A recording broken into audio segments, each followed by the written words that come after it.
Hola, ¿cómo estás?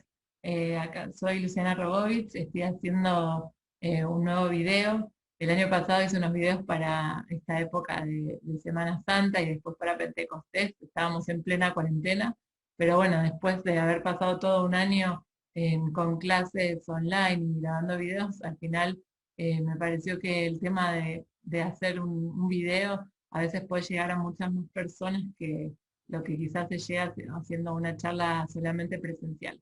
Así que acá eh, voy a analizar esta frase tan particular que se repite en la Semana Santa y que quizás nos deja pensando y reflexionando a qué se refiere y cómo puede ser la frase de Jesús en la cruz que dice, Dios mío, ¿por qué me has abandonado?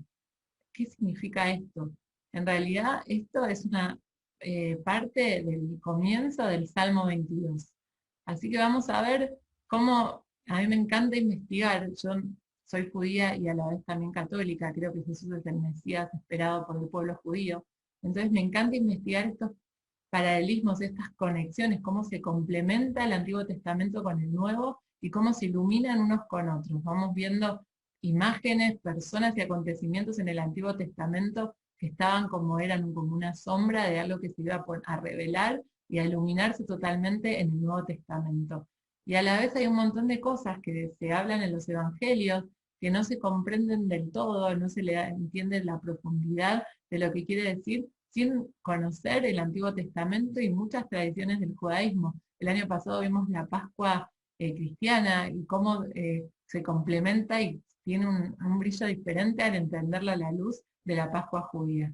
Así que hoy lo mismo. ¿Qué pasa con esta frase de Dios mío, por qué me has abandonado? ¿Qué es lo que Jesús nos quiere decir con esto? Y viéndolo a la luz del Antiguo Testamento, podemos darle una comprensión mucho más amplia de lo que dicen estas palabras y de los que a primera vista podemos interpretar. Así que acá armo una presentación cortita para que compartamos esto. Bueno, acá vamos con la presentación. Dios mío, ¿por qué me has abandonado? ¿No? Dios mío, ¿por qué me has abandonado? Esta es una de las 7 frases, en realidad se conocen como las 7 palabras de Jesús en la cruz que él dice diferentes cosas como perdónalos, lo saben lo que hacen. Eh, Hay varias palabras que ahora no nos vamos a meter en este momento, pero una de esas, una de las frases que más nos pueden impactar es esta, Dios mío, ¿por qué me has abandonado? Uno se puede preguntar, ¿cómo? ¿Dios lo abandonó? Pero Jesús no es Dios, ¿cómo lo puede abandonar? Y si a Jesús lo abandona y en ese momento, entonces ¿cómo no me va a abandonar a mí en momentos donde yo lo necesito? Es lógico tener todos estos cuestionamientos a raíz de una frase tan clave como la que dijo acá Jesús. Así que vamos a analizar un poquito eh, qué significa, ¿no? Estas son las palabras que comienzan el Salmo 22, ¿no? Eli, lama sabactani. Y este Salmo 22 es lo que nos va a iluminar para poder entender a qué se refería Jesús con estas palabras. Y a ver, ¿es real que Dios lo abandonó? ¿A eso se refería Jesús o en realidad estaba queriendo decir otra cosa? Este salmo habla de un montón de cosas. Los judíos conocedores del Antiguo Testamento, los estudiosos judíos de la época sobre todo, sabían que cuando una persona inicia con un salmo o cita una sola frase de un salmo, en realidad está evocando el salmo completo. Entonces, sabiendo esto ahora, ¿qué nos dice el Salmo 22? No vamos a leerlo ahora todo entero el salmo porque es un salmo muy largo, los invito a leerlo porque la verdad es un salmo hermoso, pero es importante entender, si sabemos ahora que citando una parte del salmo se está hablando de todo el salmo, ¿qué nos quiere decir? ¿Qué tipo de salmo es este?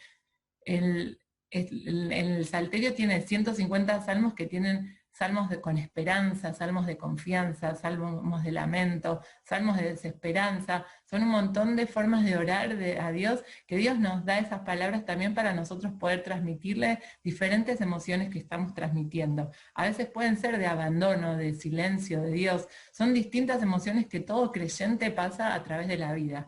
Pero en este caso el Salmo 22 está hablando de un salmo de abandono. Nos estamos hablando de que Dios lo abandonó.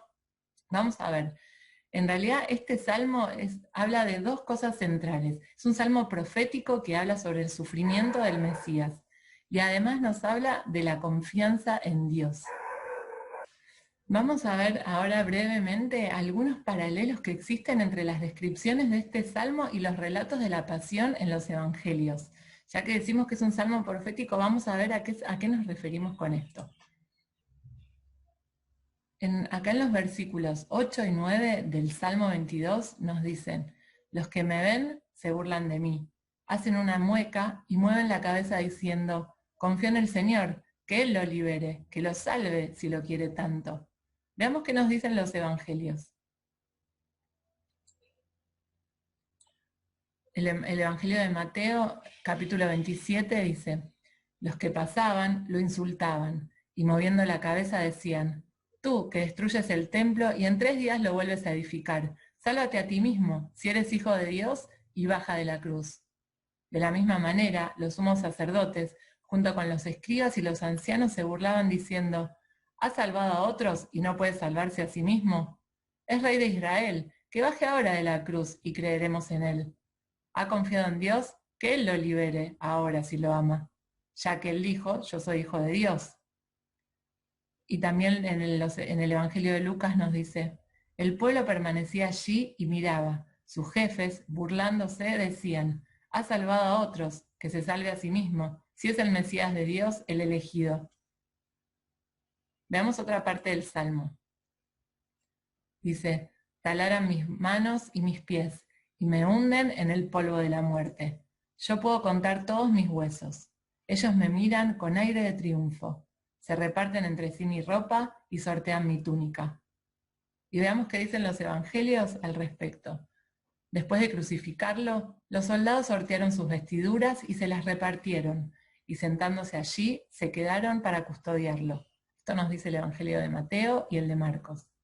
Después también, sobre el tema de la túnica, dicen: Juan, después de que los soldados crucificaron a Jesús, tomaron sus vestiduras y las dividieron en 4 partes, una para cada uno. Tomaron también la túnica y como no tenía costura, porque estaba hecha de una sola pieza de arriba abajo, se dijeron entre sí: no la rompamos, vamos a sortearla para ver a quién le toca. Y también Juan nos dice más tarde con respecto a que acá en el Salmo nos dice que puede contar todos sus huesos, están todos enteros, no hay uno roto. Y Juan nos dice: los soldados fueron y quebraron las piernas a los 2 que habían sido crucificados con Jesús. Cuando llegaron a él, al ver que ya estaba muerto, no le quebraron las piernas. Entonces podríamos ver por qué Jesús evoca este salmo. Una de las cosas que decíamos, además de la confianza, que ahora lo vamos a ver, es que Jesús, con esta parte profética del salmo, está manifestando quién es a cualquier persona que conoce el Antiguo Testamento. Está mostrando, cuando una persona conoce el Salmo 22 y Jesús empieza con las primeras palabras solamente del salmo para evocar el salmo completo, cuando la gente escucha y: Dios mío, ¿por qué me has abandonado? Y empieza a pensar en este salmo que estaban describiendo, un montón de cosas que a él le estaban pasando, es que Jesús nos está dando una nueva oportunidad para revelar su mesianismo. Jesús nos da una nueva oportunidad para creerle, para mostrarnos en esta situación tan extrema que Él es el Mesías. Él ya lo venía revelando de otras maneras, de formas milagrosas, de formas así que impactaban a la gente con resucitando a Lázaro y otras cosas que dejaron boquiabiertos a un montón. Pero ahora nos lo revela de una forma totalmente opuesta a la que cualquier persona podría haber pensado en el Mesías. Pero él evoca este Salmo 22 para mostrarnos que esta profecía que se había dicho estaba cumpliéndose en él. Hasta el último suspiro nos está revelando su misión y su mesianismo. Y obviamente era muy difícil para la mayoría de los judíos de la época asumir que el Mesías que por tanto tiempo habían esperado y que ellos tenían depositado un montón de confianza y esperanza para que venga a salvarlos de un montón de sufrimientos que estaban viviendo, de repente este era el Mesías. Así terminaba. ¿Cómo podía ser? En la peor de las situaciones, era el más débil de todos, el que él no se podía salvar a sí mismo y nosotros pretendíamos que nos salve a nosotros. Era muy difícil creer en él. Y acá yo, que me adelanté un segundo, pero ¿acaso no nos pasa, no nos cuesta entenderlo hoy también? A veces cuando Dios no responde de la manera que nosotros queremos o no cumple con nuestras expectativas en algún pedido, o vemos que que el justo sufre y los malos triunfan. Y a veces el poder parece arrasarnos y nosotros le pedimos a Dios y parece que no responde. ¿No nos cuesta creer también? ¿Será real? ¿Será así? ¿Cómo podemos creer en algo así, no? ¿Cómo podemos creer a un Mesías que no se puede salvar ni a sí mismo? Estamos acostumbrados nosotros a depositar nuestra confianza en alguien que la merita, que nos muestra que nos va a salvar, que podemos ceder el control de nuestras vidas. ¿Y cómo puede ser que acá era el maldito, según el Deuteronomio, que era el quien colgaba del árbol, el crucificado, como habla Pablo en los Corintios, que parecía la locura total creer en un Mesías así? Parecía el más débil de todos.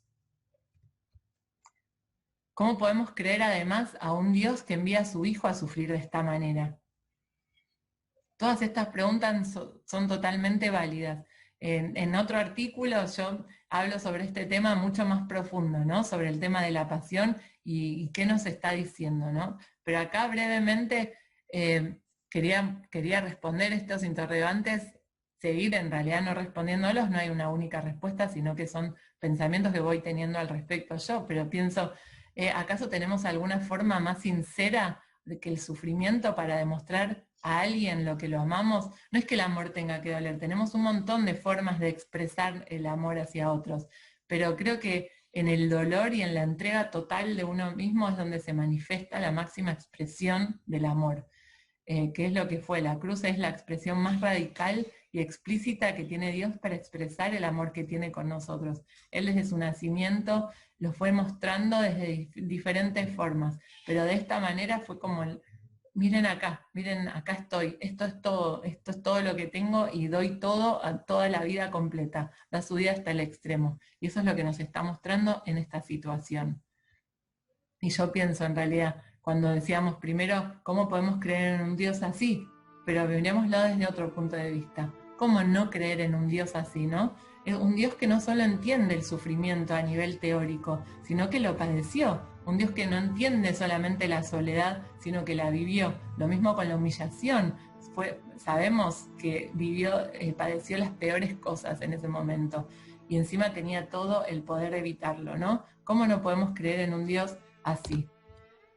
Es un Dios que no solo comprende las cosas que le pedimos y le decimos, sino que lo siente, lo padece. Él compartió nuestra humanidad para permitirnos formar parte de su divinidad, siempre con la libertad de elegirlo, ¿no? Él se involucra en nuestra vida hasta el extremo.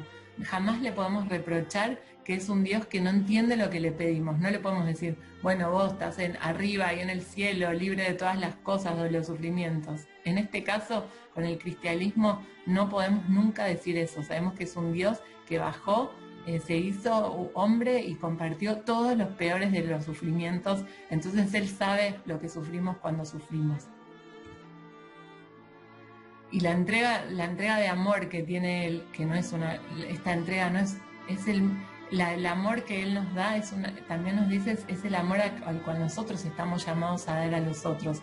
Y no es un pedido idealista que nos da, es un pedido que nos muestra con el ejemplo. Y es importante saber que esta entrega de amor, porque no es, además que es por toda la humanidad, es personal, es individual con cada uno de nosotros. Quizás ya escuchamos varias veces esto, que es individual, que lo hubiese hecho por vos únicamente, pero realmente nos detenemos a pensar lo que eso significa. Si vemos, no sé, por ejemplo, la película de la Pasión de Cristo y si la vemos en primera persona, no como que Él hizo por toda la humanidad, sino que todo lo que sufrió lo hubiese sufrido por mí, por vos, únicamente. ¿Somos conscientes realmente de lo que eso significa? ¿Qué cambio eso lleva a nuestra vida? ¿En qué nos cambia? No es solo decir, uy, es terrible, no, sino qué implica en mi vida, en qué me interpela a mí. Eso está interesante poder meditarlo en estos días. La cruz, esta máxima expresión de amor llevada al extremo, es el culmen de toda la búsqueda de la historia de la salvación de Dios hacia el hombre. Desde el momento de la creación, siempre Dios estuvo tendiéndole el brazo al hombre para que vuelva hacia Él. Y esta es la máxima expresión de amor, de pedido y de demostrar el amor que Dios tiene para nosotros. Yo digo, es la historia de amor más grande que jamás existió. Por eso es importante contemplar este misterio, pero no desde solamente la mente, sino llevarlo al corazón y ver qué nos dice, ¿no? Verlo desde el punto de vista que decía antes, ¿no? Desde que lo hubiese hecho solo por uno de nosotros y qué significa y qué es lo que nos está pidiendo con este ejemplo en nuestra vida, ¿no? Y tratar de sacar todos los prejuicios de lo que Dios debe ser y lo que Dios debe hacer, porque a veces parece que, no, Dios, vos tenés que ser tal cosa, vos tenés que darme tal cosa, o yo estaba esperando que vos seas de una manera, pero con Jesús vimos el ejemplo de que rompió todas nuestras expectativas, todos nuestros esquemas, y Dios supera siempre nuestros esquemas. Él cumplió un montón de profecías, pero a la vez las superó, no siguió un guión al pie de la letra, sino que fue así como revelador y revolucionario, ¿no? Y siempre lo sigue siendo en cada día de nuestras vidas. Nunca se va a tener esquemas, sino que es muy creativo y supera todo lo que nosotros podemos entender. Así que dejémonos interpelar por él y dejémonos mirar a través de sus ojos, para ver realmente quién es él, conocerlo un poquito más, no desde nuestras expectativas, sino realmente desde lo que él se nos revela. Y también ver qué hay de nosotros en él, ¿no? Y qué hay de él en nosotros. Y así también podemos terminar de recitar este bellísimo salmo que decía al principio, que es un salmo de confianza. Si lo leen todo van a ver que tiene un montón de expresiones de confianza en Dios. El salmista se pone en las manos de Dios. Y acá separé para cerrar unos versículos que justamente nos muestran eso, como dice, en ti confiaron nuestros padres, confiaron y tú los liberaste, clamaron a ti y fueron salvados. Confiaron en ti y no quedaron defraudados. Tú, que eres mi fuerza, ven pronto a socorrerme. Todo esto es lo que Jesús clamaba en la cruz. No solo la oración de Él a Dios, al Padre, sino para mostrarnos con el ejemplo en la vida cómo debemos actuar en situaciones extremas también. Nunca pensar que Dios nos abandonó, sino saber que siempre nuestros padres confiaron y fueron salvados. Nunca quedaron defraudados.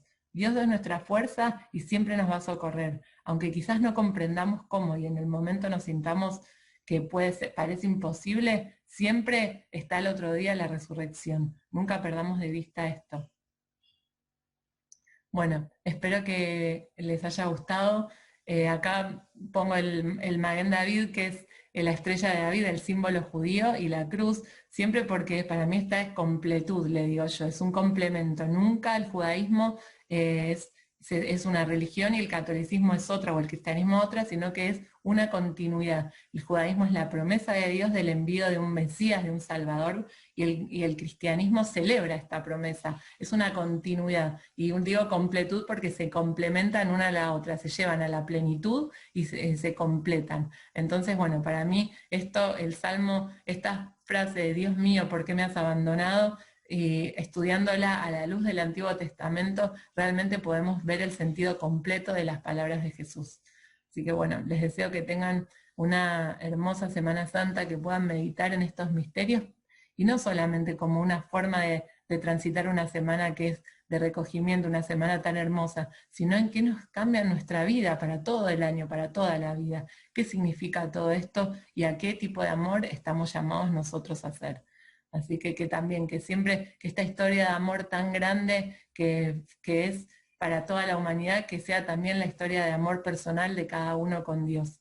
Así que bueno, hasta el próximo video, nos vemos. Acá dejo mi página web, mi blog y mi correo electrónico por cualquier duda que me quieran contactar, cualquier sugerencia, acá estoy. Un abrazo.